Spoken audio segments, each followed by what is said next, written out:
Welcome to FPL Selection. Today we're going to take a look at how the team is shaping up for Game Week 22, but first a quick look at how we got on in Game Week 21.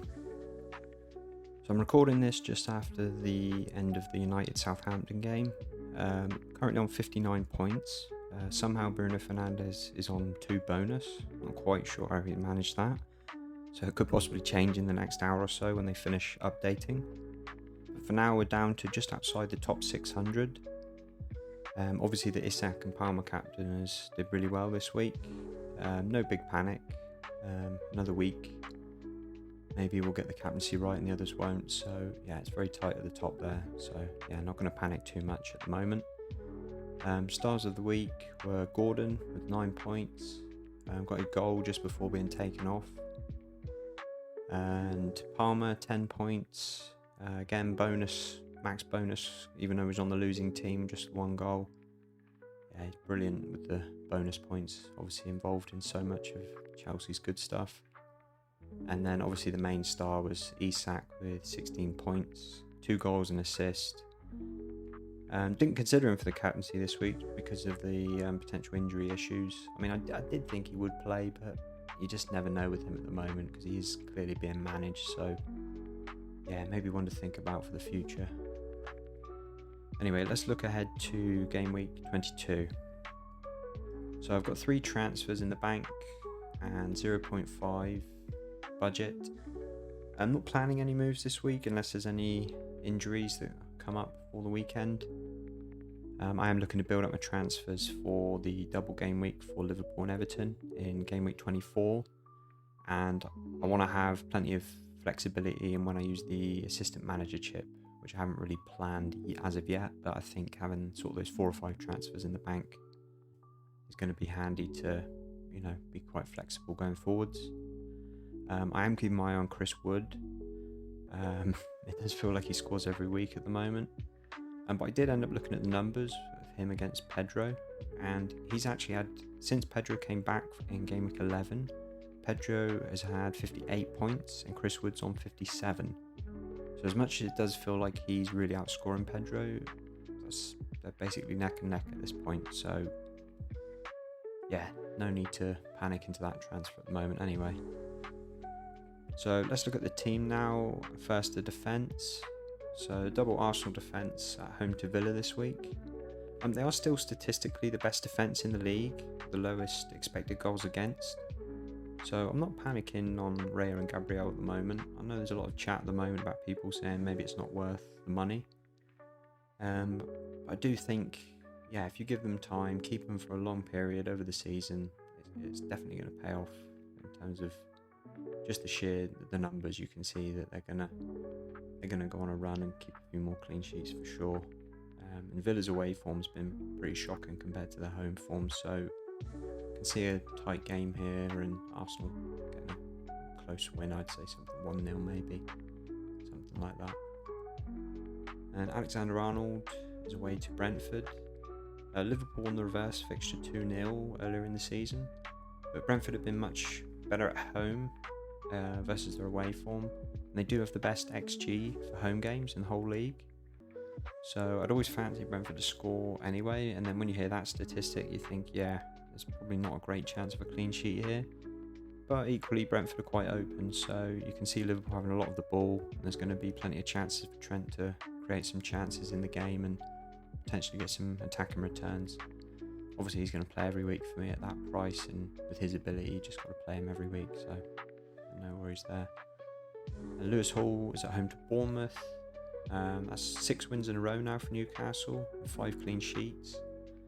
And Bournemouth have got no fit strikers at the moment, or certainly their first choice too. So there's a good chance here the run could continue here for Newcastle, especially being at St James's Park. So very happy with Lewis Hall. Won't be going anywhere for me for a while. And let's move on to the midfield. Salah is away to Brentford.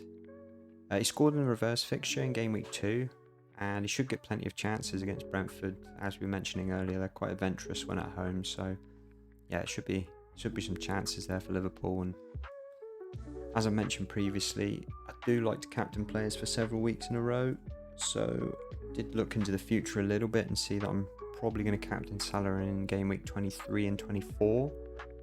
They got Ipswich at home in 23, and then the double game week in 24 against Bournemouth and Everton. So I think I'm probably going to go for Salah again this week and just have those 3 weeks in a row, just to cover any variance between those games. He might end up blanking in against Ipswich, but scores a couple against Brentford. So I do like to do that when I can see good fixtures for a top player like Salah. So yeah, I think likely at the moment he's going to be my captain this week. And then Bumo is at home to Liverpool. As mentioned before, Brentford have the best XG for home matches this season. Bumo scored against Arsenal. He had one cleared off the line against City in the last game, so he always gets chances against everybody. And I'm confident he has a good chance of getting something in this game. He's the main man for Brentford, so yeah, you can't see him not getting some chances in the game anyway, because Liverpool certainly don't look defensively that strong at the moment. Certainly giving up chances. Bruno Fernandes is at home to Brighton. Absolutely no idea what to expect from this game. United are just you just never know what to expect. We had the great result against Arsenal in the Cup last week, and then the performance against Southampton is shocking. If anyone sees the score and thinks it was a comfortable win for United, it really wasn't. We were dreadful, and we just got lucky with 3 goals from Ahmad, and all of them had elements of luck to them, and it was just his sheer persistence that got the goals. And yeah, it was just the third one was just at the end, where Southampton were sort of trying to push for an equaliser. But anyway, Bruno is Bruno. He got 2 bonus points in the Southampton game. I have no idea how he managed that, but he always seems to find points from somewhere. So yeah, I'm definitely going to stick with him for at least another good few weeks, even though United are very up and down at the moment. Yeah, it's just a coin flip with United at the moment, and to be honest, Brighton are not really seen enough from them to be able to tell you whether they're good or bad. They just seem to be an up and down team as well. So yeah, that's very much a lottery, that one. And Gordon is at home to Bournemouth. He's now returned his last 6 games. I've actually owned him for the last 7 weeks, so I'm very happy to have him alongside Isak. He could be up against Bournemouth's second or third choice right back. James Hill, who would be the second choice, or possibly even the third choice actually. He potentially could be out for the weekend, so who knows who they're going to play at right back. But yeah, it could mean Gordon might have a bit of a field day there. So yeah, we'll see what happens there. Palmer is at home to Wolves. Wolves are the leakiest defence in the league, and it hasn't really looked any better since Pereira's come in. Although, to be fair, they have had quite a few injuries, so it's probably difficult to judge. But yeah, you just can't see Chelsea not getting plenty of chances. And Palmer, again, as I keep saying, he only needs that 1 return, and he's likely to get 2 or 3 bonus. And Chelsea definitely need a win after a bad run of results. So I'm definitely considering Palmer for captaincy this week. I actually think the Wolves at home fixture is better than playing Brentford away for Salah. And as I mentioned, he always seems to get the bonus with just the 1 return. So I think in isolation, I would actually go for Palmer this week. As I mentioned before, I do like going for the same captain for several weeks in a row, just to get the variance. If there is a hit in a difficult game and a miss in a poor game. So yeah, I think on another day I might go for Palmer, but I think I'm just going to stick with Salah for the next 3 weeks. But Palmer will be the vice captain, I'm pretty sure. So moving on to the forwards, Isak has Bournemouth at home. Not the easiest game, Bournemouth, but he has scored now in 8 consecutive league games. So yeah, there's just no point backing against him at the moment. He's chasing Vardy's record of 11 games in a row, and you can just see the way he's playing. He's on top form. He's the best striker in the league at the moment, and to be honest, he should be a candidate for captaincy. He's definitely becoming very reliable for returns week by week, but I'm still a little bit worried about his injury history, and you can see he's being managed at the moment. He's coming off early, and they're certainly not wanting to let him stay on the pitch any longer than he needs to be.